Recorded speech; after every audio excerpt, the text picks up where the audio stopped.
அனைவருக்கும் வணக்கம். Welcome to evergreen guidance. இந்த வீடியோ ஒரு மிக முக்கியமான வீடியோங்க. ரிவைஸ்டு நீட் ஸ்கோர் கார்டு யாரெல்லாம் டவுன்லோட் பண்ணலையோ அவங்கெல்லாம் டவுன்லோட் பண்ணி வச்சுக்கோங்க. நேற்றுக்கே பண்ணியிருப்பீங்க, பண்ணாமல் இருந்தவங்க கண்டிப்பாக பண்ணிடுங்க. இந்த வீடியோ நிறைய குழந்தைகளுக்கு ஷேர் பண்ணுங்கள். எங்கள் வீடியோஸ் பிடிச்சிருந்தா சப்ஸ்கிரைப் பண்ணுங்கள், எங்களுக்கு என்கரேஜ்மெண்ட்டாக இருக்கும். ஸோ சுப்ரீம் கோர்ட் ஜட்ஜ்மெண்ட்டுக்கு அப்புறம் தமிழ்நாடு மெடிக்கல் செலெக்ஷன் ஸ்டேட் கவுன்சிலிங்க்கு ஒரு அப்ளிகேஷன் நோட்டிஃபிகேஷன் வருங்க. கவுன்சிலிங் லேட்டாக நடக்கும், பட் ஃபர்ஸ்ட் அப்ளிகேஷன் நோட்டிஃபிகேஷன் வரும். tnmedicalselection.orgங்கிற வெப்சைட்டில் வரும். ஸோ ஆன்லைன் அப்ளிகேஷன் நம்ம சப்மிட் பண்ணணும். 2 அப்ளிகேஷன் தேவைப்படும். கவர்மெண்ட் காலேஜஸ்க்கும் கவர்மெண்ட் கோட்டாயின் பிரைவேட் காலேஜஸ்க்கும் ஒரு அப்ளிகேஷன், மேனேஜ்மெண்ட் கோட்டாக்கு ஒரு அப்ளிகேஷன்.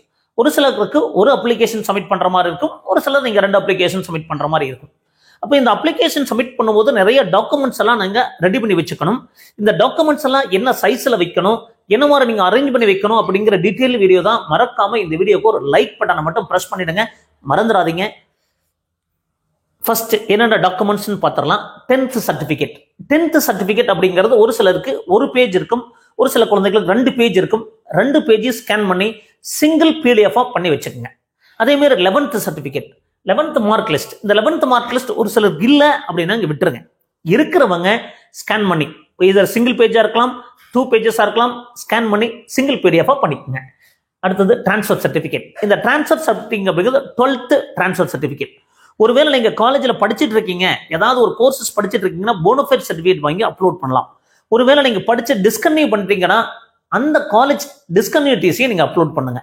அப்போ ஒன்று 12th டிசி அப்லோட் பண்ணலாம், இல்லை காலேஜ் போனஃபைடை வாங்கி அப்லோட் பண்ணலாம். நீங்கள் டிஸ்கன்டினியூ பண்ணியிருந்தீங்கன்னா அந்த டிஸ்கன்டினியூ டிசியை நீங்கள் அப்ளை பண்ணணும்.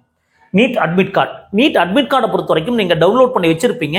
அதில் போஸ்ட் கார்டு சைஸ் ஃபோட்டோ ஒட்டுங்க, தம்ப் இம்ப்ரெஷன் மட்டும் வச்சுட்டு ஃபர்ஸ்ட் 2 பேஜஸ் மட்டும் போதும், லாஸ்ட் பேஜ் வேண்டியதில்லை. அப்போ இந்த 2 பேஜ் மட்டும் ஸ்கேன் பண்ணி ஒரே பிடிஎஃபாக பண்ணி வச்சுக்கோங்க. ஃபோட்டோ ஒட்டி நீங்கள் ஸ்கேன் பண்ணிக்கிறது better. NEET score card. NEET score கார்டை பொறுத்த வரைக்கும் ரிவைஸ்டு நீட் ஸ்கோர் கார்டை ஸ்கேன் பண்ணி ரெடியாக வச்சுக்கோங்க. ஆதார் கார்டு. ஸ்டூடெண்டோட ஆதார் கார்டு. ஆதார் கார்டை கரெக்டாக நீங்கள் ஸ்கேன் பண்ணி வச்சுக்கணும்.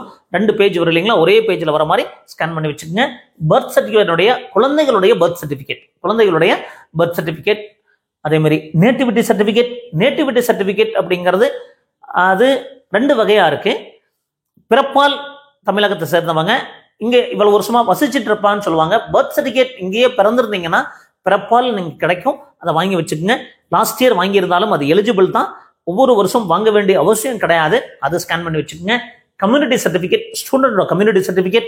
சரி, எனக்கு பழைய கம்யூனிட்டி கார்டு மாடல் இருக்கனால அதுவும் அக்செப்டபிள் தான்.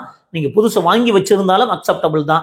அதனால நீங்கள் பழசு இருக்கு அதுக்காக அது தவறா எல்லாம் கிடையாது, பழசும் அப்லோட் பண்ணலாம். Bonafide certificate. போனஃபைட் சர்டிஃபிகேட் அப்படிங்கிறது கான்டாக்ட் சர்டிஃபிகேட் கிடையாதுங்க. நீங்கள் இந்த ஸ்டாண்டர்ட்ல இருந்து இந்த ஸ்டாண்டர்ட் வரைக்கும் நீங்கள் இந்த ஸ்கூலில் படிச்சிருக்கீங்க. 6th to 12th ஒரே ஸ்கூலில் படிச்சிருக்கலாம். அப்போ 6th to 10th வரைக்கும் ஒரு ஸ்கூலில் படிச்சிருப்பீங்க, 11th 12th ஒரு ஸ்கூலில் படிச்சிருப்பீங்க. அப்போ 2 ஸ்கூல்லையும் வாங்கணும். இல்லை 6th to 8th வரைக்கும் ஒரு ஸ்கூல், 9th 10th ஒரு ஸ்கூல், 11th 12th ஒரு ஸ்கூல் அப்படின்னா அந்த 3 ஸ்கூல்லையும் இந்த வருஷத்துலேருந்து இந்த வருஷம் வரைக்கும் படித்தாங்க அப்படின்னு போனஃபைட் வாங்கி அந்த 3ஐயும் ஒரே பிடிஎஃபாக ஸ்கேன் பண்ணி 3 பேஜை ஸ்கேன் பண்ணி ஒரே பிடிஎஃபாக கன்வெர்ட் பண்ணிக்கணும். ஒரே ஸ்கூலில் படிச்சிருந்தாலும் பிரச்சனை இல்லை.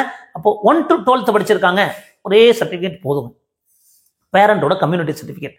பேரண்டோட கம்யூனிட்டி சர்டிஃபிகேட் பொறுத்த வரைக்கும் அது பழைய கார்டு சர்டிஃபிகேட் இருந்தாலும் தவறு கிடையாது, புதுசு வாங்கினாலும் தவறு கிடையாது, பழசை போதுமானது. அம்மாவோட ஆதார் கார்டு கொடுத்தீங்கன்னா அம்மாவதே கொடுங்க, அப்பாவது கொடுத்தீங்கன்னா அப்பாதே கொடுங்க. பேரண்ட் ஆதார் கார்டு, ஏதாவது ஒரு பேரண்டோட ஆதார் கார்டு, ஏதாவது ஒரு பேரண்டோடைய கம்யூனிட்டி சர்டிஃபிகேட், 2ம் ஒரே மாதிரி இருக்கணும். அடுத்தது குவாலிஃபிகேஷன் சர்டிஃபிகேட். 22ல் கேட்டாங்க. 12th படிச்சிருப்பாங்க, டிகிரி படிச்சிருப்பாங்க, 8th வரைக்கும் டிசி வச்சிருப்பாங்க. அப்போ என்ன படிச்சிருந்தாங்களோ அந்த குவாலிஃபிகேஷன் சர்டிஃபிகேட் கேட்டாலும் கேட்கலாம், அதையே ஸ்கேன் பண்ணி வச்சுக்கோங்க. மைனாரிட்டி சர்டிஃபிகேட் அப்படிங்கிறது தெலுங்கு மைனாரிட்டி, மலையாள மைனாரிட்டி, கிறிஸ்டியன் மைனாரிட்டி, மேனேஜ்மெண்ட் கோட்டால இந்த கேட்டகரியில் போறதுக்கு மட்டும்தான் தேவைப்படும், ஜென்ரல் மேனேஜ்மெண்ட்டுக்கு தேவைப்படாது. அப்போ மைனாரிட்டி சர்டிஃபிகேட் அப்படிங்கிறது அந்த 3 கேட்டகரிக்கு மட்டும் தேவைப்படும். அது கிறிஸ்டியன் மைனாரிட்டியை பொறுத்த வரைக்கும் நீங்கள் தாலுகா ஆஃபீஸில் வாங்கணும்.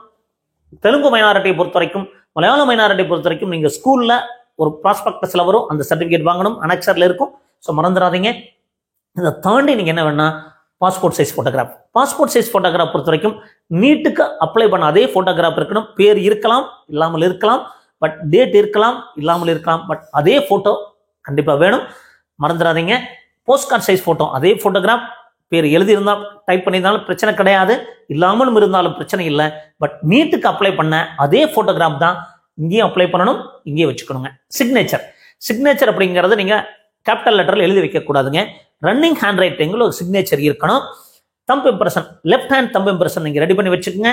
So post card size photo, passport size photo, signature, thumb impression இதெல்லாமே என்ன சைஸில் இருக்கணும் அப்படின்னு லாஸ்ட் இயர் எப்படி கேட்டிருந்தாங்க அப்படிங்கிறத இந்த வீடியோவில் பதிவு பண்ணியிருக்கேன். அது இந்த வருஷம் ரிவைஸ் ஆகி வந்துச்சுனாலும் உங்களுக்கு அப்லோட் பண்ண சேஞ்சஸ் பண்ணுவோம், அப்டேட் பண்ணுவேன். இந்த எல்லா சர்டிஃபிகேட்டுமே 3 MB விட குறைவாக இருக்கணுங்க. அது 13 சர்டிஃபிகேட் ஒரு சிலருக்கு தேவைப்படலாம், ஒரு சிலருக்கு 12 சர்டிஃபிகேட் தேவைப்படலாம். இவங்களுக்கு எல்லாருக்குமே எவ்வளோ சைஸில் இருக்கணுங்க? சர்டிஃபிகேட் அப்படின்னா 3 MB விட குறைவாக இருக்கணும். மேபி 1000 KB இருக்கலாம், 3 MB விட குறைவாக இருக்கணுங்க. அடுத்தது பாஸ்போர்ட் சைஸ் ஃபோட்டோகிராஃப் பொறுத்த வரைக்கும் 50 to 100 KB. Post card size photograph வரைக்கும் 100 to 300 KB. Signature 10 to 40 KB. Thumb impression 10 to 50 KB. இது லாஸ்ட் இயரை பேஸ் பண்ணி சொல்கிறேன். இந்த வருஷம் உங்களுக்கு சேஞ்சஸ் இருக்கலாம். அப்போ இதெல்லாம் நீங்கள் ரெடி பண்ணி வச்சுட்டீங்க அப்படின்னா கம்ப்ரஸ் பண்ணுறதுல ஒரு பிரச்சனை கிடையாது.